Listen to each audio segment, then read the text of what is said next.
أعوذ بالله من الشيطان الرجيم. بسم الله الرحمن الرحيم.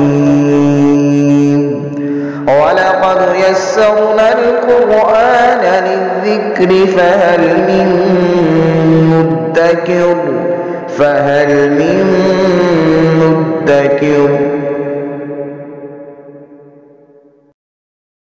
بسم اللہ الرحمن الرحیم. سورہ آل عمران کی 37 نمبر آیہ مقدسہ سے پڑھیں گے. اعوذ باللہ من الشیطان الرجیم. بسم اللہ الرحمن الرحیم. فتقبلها ربها بقبول حسن وانبتها نباتا حسنا وكفلها زكريا كلما دخل عليها زکریا المحراب وجد عندها رزقا. حضرت مریم علیہ السلام کا ذکر خیر ہم پڑھ رہے ہیں کہ ان کی والدہ نے اللہ کی بارگاہ میں گزارش کی کہ مالک مجھے اولاد عطا فرما، وہ اولاد تیرے رستے میں وقف کر دوں گی اور تیری بارگاہ میں اسے پیش کر دوں.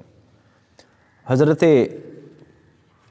مریم کی پیدائش ہوئی تو ان کی والدہ حیران ہو گئی اور پریشان بھی ہوئیں کہ میرا تو خیال یہ تھا کہ بیٹا ہوگا تو وہ میں اللہ کے راستے میں، اللہ کے گھر کے لیے، اللہ کے گھر کی خدمت کے لیے وقف کر دوں گی، لیکن اب بیٹا نہیں ہوا، بیٹی ہوئی ہے تو کیا کروں. اس نے جو اس وقت کے اہل علم اور اہل اللہ تھے ان کو جا کے بچی پیش کی کہ یہ اللہ کے راستے میں نے وقف کرنے کی نظر مانی تھی، یہ بیٹی ہوئی ہے تو میں اللہ کے راستے میں اس کو وقف کرتی ہوں. اللہ تعالیٰ نے حضرت زکریا علیہ السلام کو مقرر فرمایا کہ وہ ان کی پرورش کریں گے. تو حضرت یہ چونکہ خاندان بڑا معزز اور محترم خاندان تھا تو سب کی خواہش یہ تھی کہ اس بچی کی پرورش ہمارے سپرد کی جائے، یہ سعادت ہمیں ملے. لیکن اللہ کی طرف سے حکم ہوا حضرت زکریا کو، اللہ کے نبی بھی تھے تو اور پھر خاندانی طور پر قریب بھی تھے کہ خالو تھے، حضرت مریم کے خالو لگتے تھے، تو انہوں نے کہا کہ بیٹی کو میرے سپرد کر دیں، ان کی پرورش میں کروں گا. حضرت زکریا علیہ السلام ان کی پرورش کرنے شروع کرتے ہیں. تو ایک کمرہ ان کے لیے مخصوص ہوتا ہے جہاں وہ ٹھہرتی ہیں، اللہ کی عبادت کرتی ہیں. حضرت زکریا علیہ السلام جب بھی وہاں آتے تو اس کمرے میں دیکھتے کہ طرح طرح کے پھل پڑے ہوئے ہیں، بے موسم کے پھل وہاں موجود ہیں. بڑے حیران ہوتے یہ پھل یہاں کہاں سے آئے، یہ تو موسم بھی نہیں ہے ان پھلوں کا، اور پھر یہاں پر میرے علاوہ کسی اور کے آنے کی اجازت بھی نہیں ہے، تو یہ پھل کیسے آئے. تو انہوں نے مریم علیہ السلام سے پوچھا کہ مریم بتائیں یہ پھل کہاں سے آئے. انہوں نے کہا کہ یہ تو اللہ تعالیٰ کی طرف سے آتے ہیں. تو بے موسم کے پھل اللہ کریم وہاں ان کو عطا فرماتا اور اپنی جناب سے یہااں اس کا ذکر کیا جا رہا ہے. فتقبلها ربها بقبول حسن. اللہ تبارک و تعالیٰ نے انہیں یعنی حضرت مریم کو بڑے اچھے طریقے سے قبول فرمایا. نہیں، اللہ کریم نے قبول بھی نہیں فرمایا بلکہ اس قبول کو قبول حسن کا نام دیا.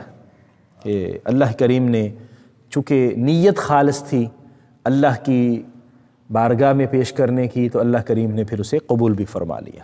اور وَأَنبَتَهَا نَبَاتًا حَسَنًا، اور پھر اس کی بڑی اچھے طریقے سے پروان بھی چڑھایا، پرورش بھی ہوئی. یعنی یہ بھی اللہ تبارک و تعالیٰ نے اپنی طرف نسبت کی ہے کہ انہوں نے خدمت پیش کی، اللہ نے قبول فرمایا، اور پھر اللہ کریم نے پرورش بھی خود فرمائی. یعنی یہ پرورش خود ہی ہے کہ اللہ بے موسم کے پھل عطا فرماتا ہے، رزق بھی عطا فرماتا ہے. مفسرین کرام لکھتے ہیں کہ حضرت مریم کی پرورش اور آپ کی جو تربیت حضرت زکریا کے ظاہری سپرد تھی، لیکن عام بچوں سے ہٹ کے حضرت مریم بڑی جلدی پروان چڑھے. اللہ تعالیٰ کی طرف سے یہ حکمت تھی. وَكَفَّلَهَا زَكَرِيَّا، اور حضرت زکریا کو ان کا نگہبان بنا دیا، حضرت زکریا کی کفالت میں دے دی. کلما داخل علیہا زکریا المحراب، اور جب بھی حضرت زکریا علیہ السلام ان کے پاس آتے، ان کی عبادت کی جگہ، ان کے کمرے میں جہاں وہ اللہ کا ذکر کرتی ہیں، اللہ کی عبادت کرتی ہیں، وجد عندہا رزقا، تو وہ ان کے پاس رزق پاتے کہ طرح طرح کی کھانے کی چیزیں، پھل پڑے ہیں۔ قال یا مریم، سو ایک دن انہوں نے پوچھا، قال کہا، یا مریم، اے مریم، انا لکی ھذا، یہ کہاں سے آتے ہیں، یہ پھل تمہیں کہاں سے ملتے ہیں؟ قالت، حضرت مریم جواب دیتی ہیں، ہوا من عند اللہ، یہ اللہ کی طرف سے آتے ہیں، اللہ کریم عطا فرماتا ہے تو بے موسم کے پھل مجھے ملتے ہیں۔ ان اللہ یرزق من یشاء بغیر حساب، بے شک اللہ تعالی رزق عطا فرماتا ہے جسے چاہتا ہے بغیر حساب کے، جسے چاہتا ہے بغیر حساب کے رزق عطا فرماتا ہے۔ آپ ان کے معاملات کو پڑھیں نا جی، تو بڑی حیرانگی ہوتی ہے کہ اللہ کریم نے عام روٹین سے ہٹ کے ان پر کرم نوازی فرمائی۔ جس طرح حضرت مریم ہیں، عام طور پر خدمت بیت اللہ کے لیے یا اللہ کے گھر کی خدمت کے لیے مرد حضرات منتخب ہوتے ہیں، لیکن یہ خاتون اللہ کی طرف سے انتخاب ہوا، بیت المقدس کی خدمت کے لیے انہیں پیش کیا گیا۔ یہ بھی ایک عام روٹین سے ہٹی ہوئی بات تھی۔ دوسری بات یہ کہ یہ پروان چڑھتی ہیں، عام بچوں کی نسبت زیادہ پرورش ہو رہی ہے، ان کی تیزی سے پروان چڑھ رہی ہیں۔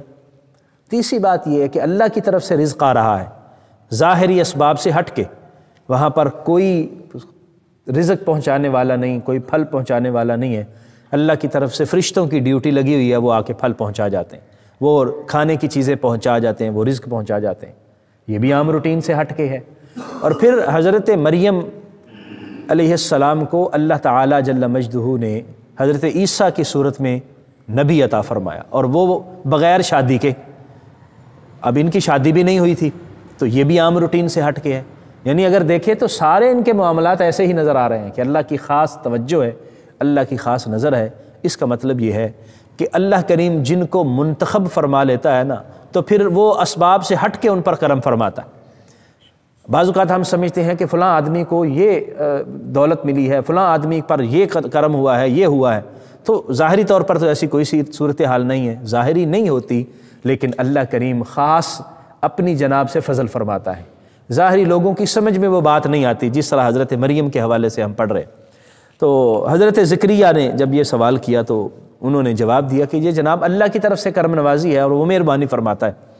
حضرت زکریا علیہ السلام نے سوچا، یہ جہاں پر میں کھڑا ہوں یہ وہ جگہ ہے جہاں اللہ بغیر اسباب کے انہیں رزق عطا فرما رہا ہے، ظاہری اسباب کے، تو کیوں نہ اللہ کی بارگاہ میں گزارش کروں کہ یا اللہ میرے ہاں اولاد نہیں ہے، تو اگرچہ میں بوڑھا ہو چکا ہوں، میری بیوی بانجھ ہے، تو یہ تو ظاہری سبب ہے نا، تو اسباب کے بغیر بھی عطا فرماتا ہے، جس طرح مریم کو عطا فرما رہا ہے مجھے بھی عطا فرما سکتا ہے۔ تو وہاں پھر انہوں نے اللہ کی بارگاہ میں دعا مانگی۔ ہنالک دعا زکریا ربہ، حضرت زکریا نے وہاں اپنے رب کی خدمت میں دعا مانگی، دعا عرض کی، قالا عرض کی، ربی حب لی من لدنک ذریۃ طیبہ، اے میرے رب مجھے اپنی جناب سے پاک اولاد عطا فرما، پاکیزہ اولاد عطا فرما۔ انک سمیع الدعاء، بے شک تو ہی دعا کو سننے والا ہے۔ فنادتہ الملائکہ، انہوں نے دعا مانگی، سبحان اللہ، اللہ تبارک و تعالیٰ نے فوراً اس دعا کو قبول فرما لی۔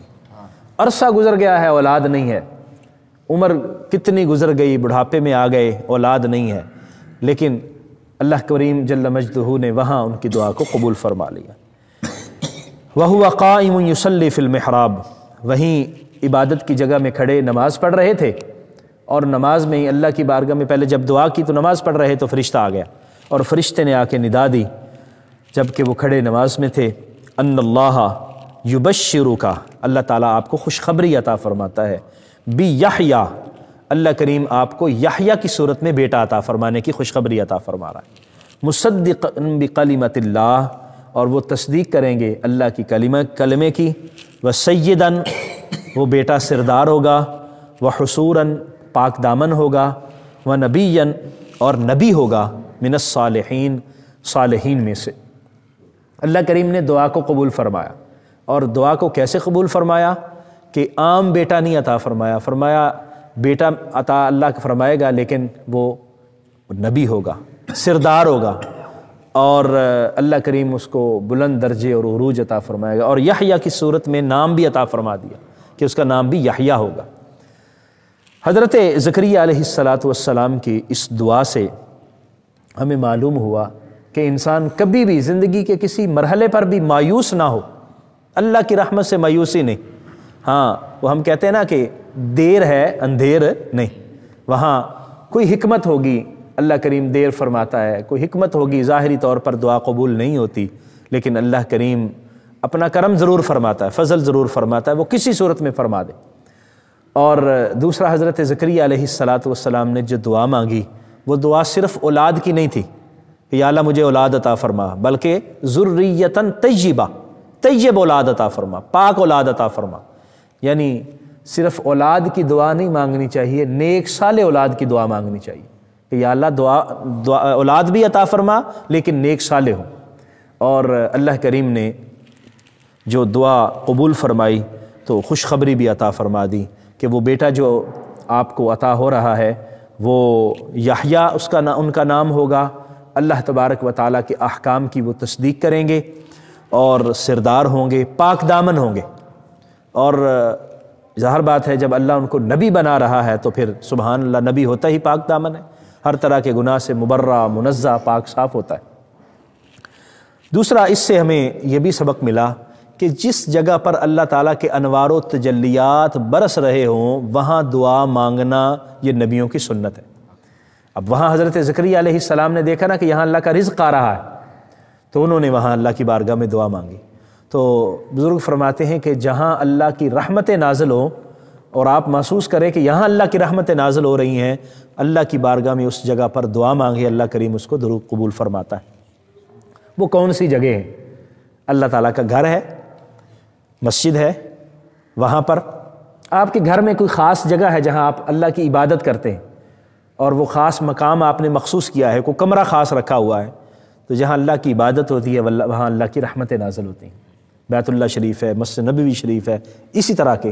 اور اس کے ساتھ ساتھ جو اہل اللہ کے مزارات ہوتے ہیں وہ بھی اللہ کی برکتیں اور رحمتیں نازل ہونے کی جگہ ہوتی ہیں۔ آپ پڑھیں نا سورہ بنی اسرائیل کی ابتدائی آیہ مبارکہ، جہاں نبی کریم صلی اللہ علیہ وسلم کے معراج کا ذکر ہے، تو وہاں اللہ تبارک و تعالیٰ نے سیر کا ذکر فرمایا کہ اللہ کریم نے مسجد حرام سے لے کر مسجد اقصی تک نبی کریم صلی اللہ علیہ وسلم کو وہ سیر کر، اسراء کا ذکر ہے، معراج پھر آگے اس سے اگلا مرحلہ۔